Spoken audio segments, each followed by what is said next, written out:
하나님 감사합니다. 오늘도 또 하루를 시작하며 하나님을 예배케 하심에 감사합니다. 새벽에 올려드리는 이 예배를 받아주시고 은혜 내려 주시옵소서. 예수님 이름으로 감사하며 기도드립니다. 아멘. 찬송가 450장입니다.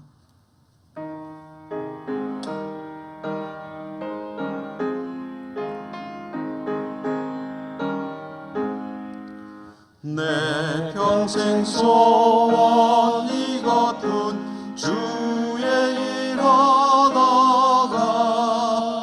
이 세상 이별하는 날 주 앞에 가리라.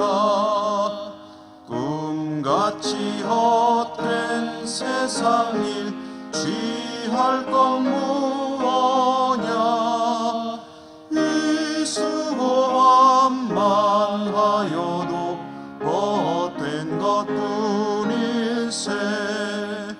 불같은 시험 많으나 겁내지 맙시다.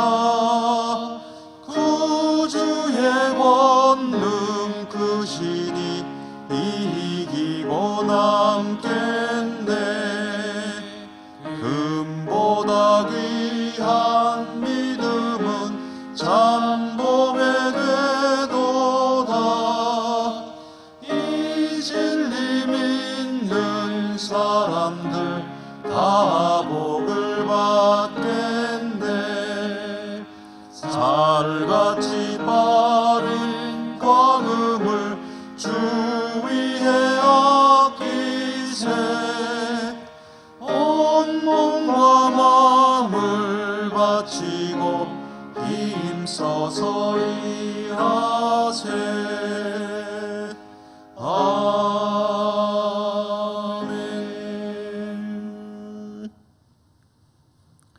마태복음 19장입니다. 23절에서 30절까지.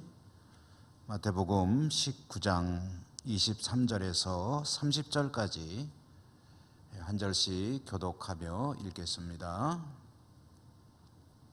23절.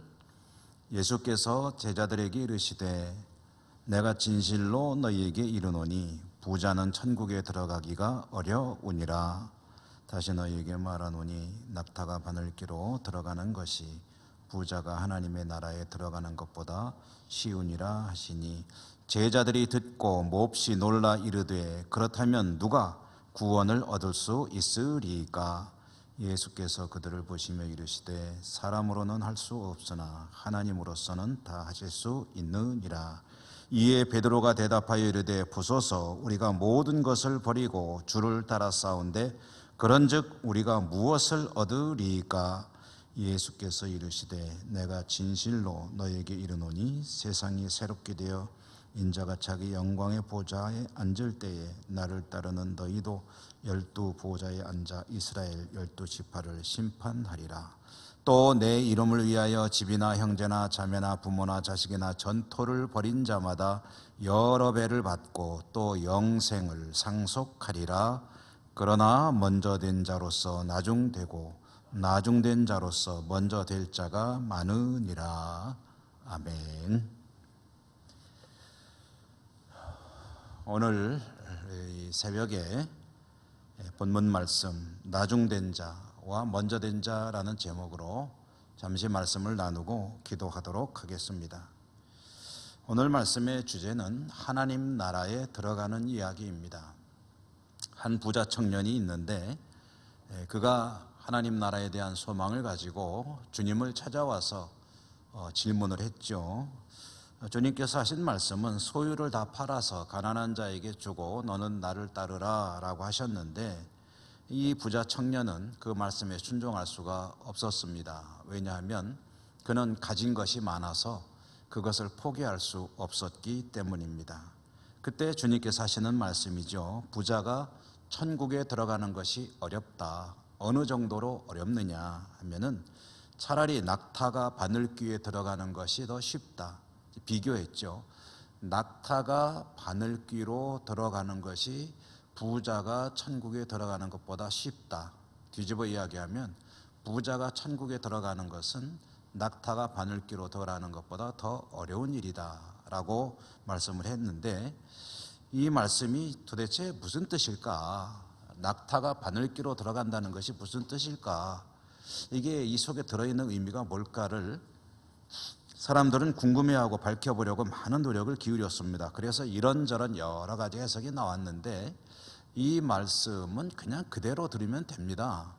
낙타가 바늘귀로 들어갈 수 있느냐? 없다는 거죠. 사실은 불가능한 것인데, 이 불가능한 것을 불가능으로 얘기하는 것은 아니고, 불가능한 것을 가져와서 그만큼 어렵다, 정말 어려운 일이다 라는 것을 이제 선명하게 드러내는 일종의 과장법이고 대조법이다, 이렇게 생각을 하시면 되겠습니다. 그러니까 이 말씀을 하시는 취지는 불가능하다는 것은 아니고요, 그렇게 불가능에 가까울 만큼이라고 말해도 될 정도로 부자가 되어서 부자로 살아서 천국에 들어간다는 것은 정말 어려운 일이다라는 그런 말씀을 하시는 겁니다. 부를 누리면서 천국에 들어가는 것이 어렵다라고 하니까 베드로가 그 말을 듣고 걱정이 됩니다. 왜냐하면 자기는 부자가 되고 싶거든요. 출세도 하고 싶습니다.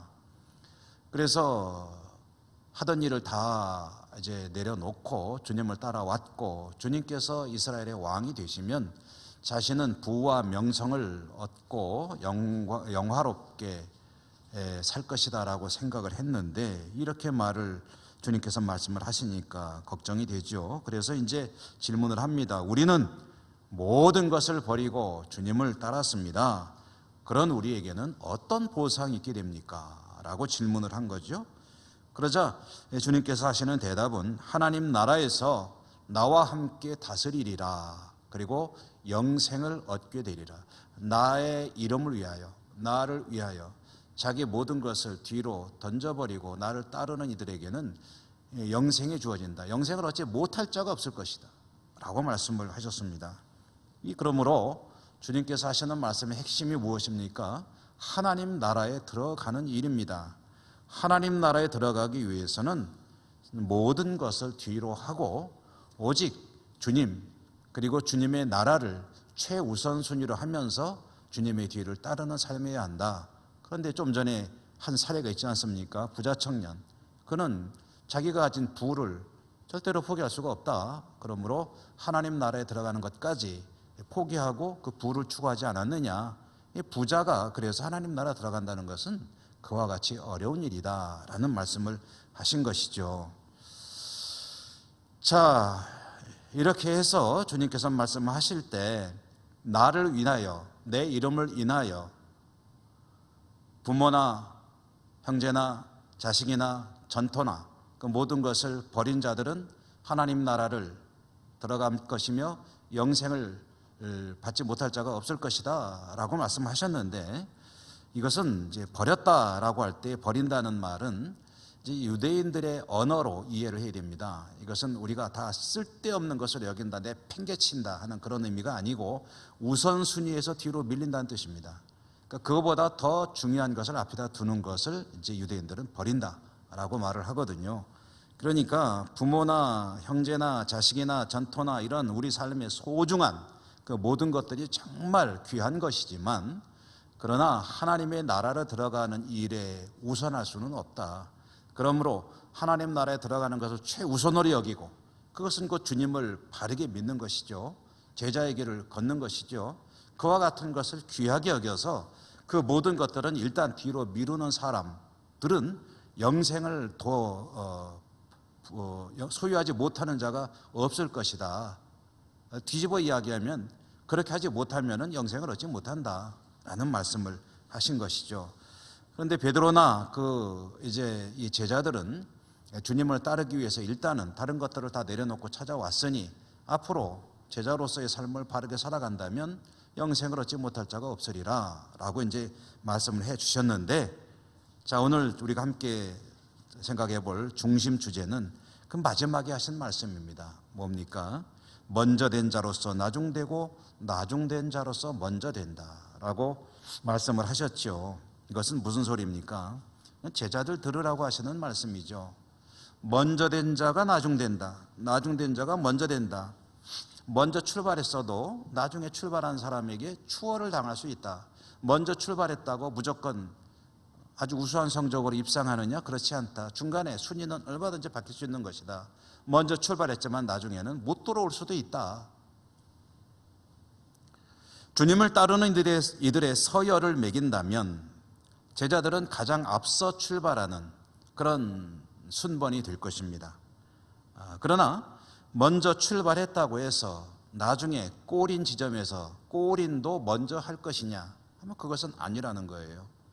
나중된 자, 곧 나중에 출발한 자가 얼마든지 추월할 수 있다. 이것은 나중된 자가 이 이야기의 중심이 아니고 먼저 된 자, 먼저 출발한 자, 곧 제자들이 이 이야기 속에 중심이 되는 그런 이야기죠.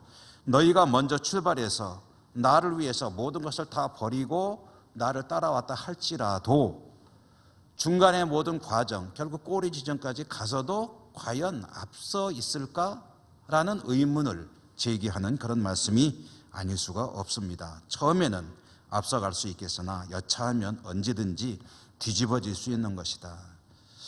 그렇지 않습니까, 여러분? 신앙이라는 것은 정말 꾸준하게 상승 일로를 걸어가면 가장 좋겠지만 현실적으로 그런 경우는 별로 없는 것 같습니다. 신앙은 항상 기복이 있는 것이죠. 올라갈 때가 있으면 내려갈 때가 있고 침체될 때가 있으면 다시 불부터 오를 때가 있고 이렇게 해서 오르락 내리락 하는 것인데 이와 같은 기복이 있는 신앙이지만 결국은 크게 보면은 잠시 침체는 있겠으나 전체적인 곡선이 위를 향해서 가고 있는 거라고 한다면 그것은 그리 염려 안 해도 될 것입니다.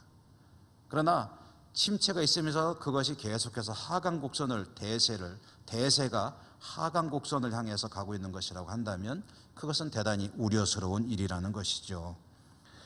한결같은 믿음을 유지할 수 있다면 가장 좋을 것이고 또 혹시 기복이 있다 할지라도 전반적으로 상승 추세에 있는 신앙이라고 한다면 그것은 하나님 나라에 들어가는데 어려움이 없을 것입니다.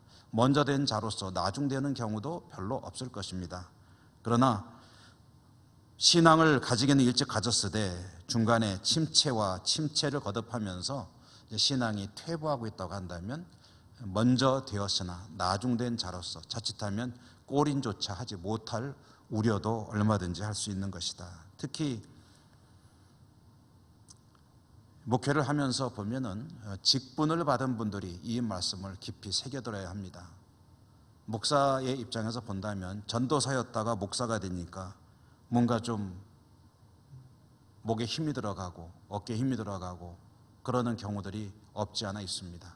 일반 성도였다가 집사가 되고 그리고 열심히 봉사했는데 권사가 되고 안수집사가 되고 그리고 그보다 더 위에 장로가 되고 하는데 신앙이 그와 같이 성장해 가야 될 거 아닙니까?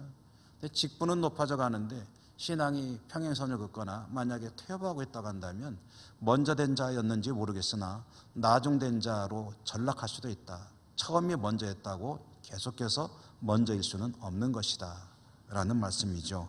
제자들을 경계하는 말씀입니다. 주님 앞에 살아가는 저와 여러분, 우리들 같은 사람들은 하루하루가 새로워야 합니다. 겉사람은 후패하나 속사람은 날로 새롭도다. 겉사람은 점점 세월이 지남에 따라 늙어가지만 속사람은 오히려 날로 새로워지는 영적으로 성장하는 그런 모습을 보여야 할 것이다 라는 말씀이죠. 겉사람이 후패하는데 속사람도 후패하면 참 곤란합니다. 겉사람은 후패하나 속사람은 새로워지는, 그래서 오늘 하루도 여러분 모두가 세상 속에서 살아갈 때 더 새로워지고 더 믿음으로 성장하고 성숙하는 복된 하루가 되시기를 주님 이름으로 축원합니다. 아멘. 기도하겠습니다. 하나님 감사합니다. 우리의 신앙이 끊임없이 성장하고 새로워지고 생동감 있고 하나님 보시기에 좋은 모습으로 발전해 나간다면 참 좋을 터인데 역으로 갈 때도 있음을 인정하며 고백하지 않을 수 없습니다.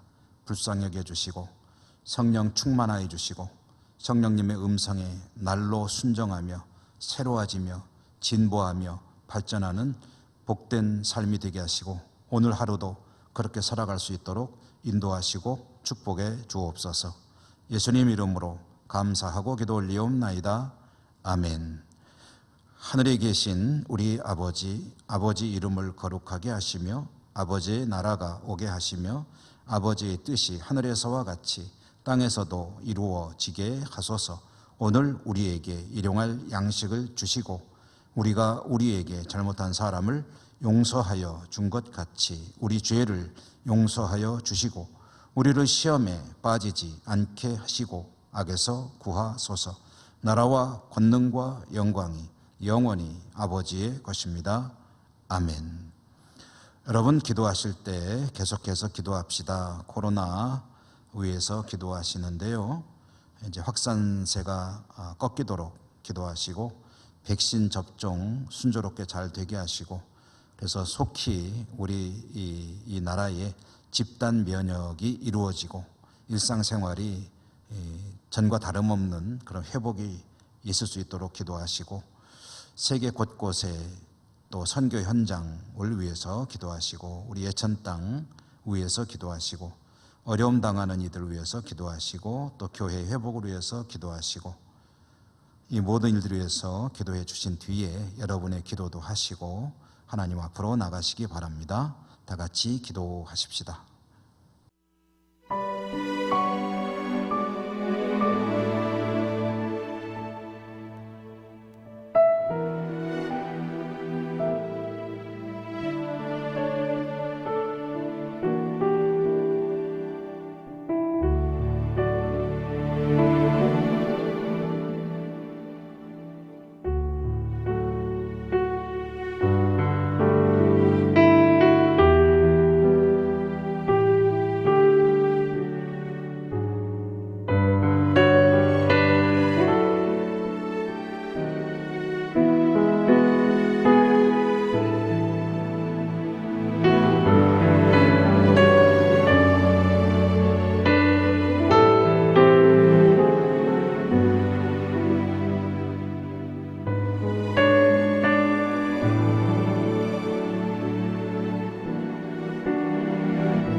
주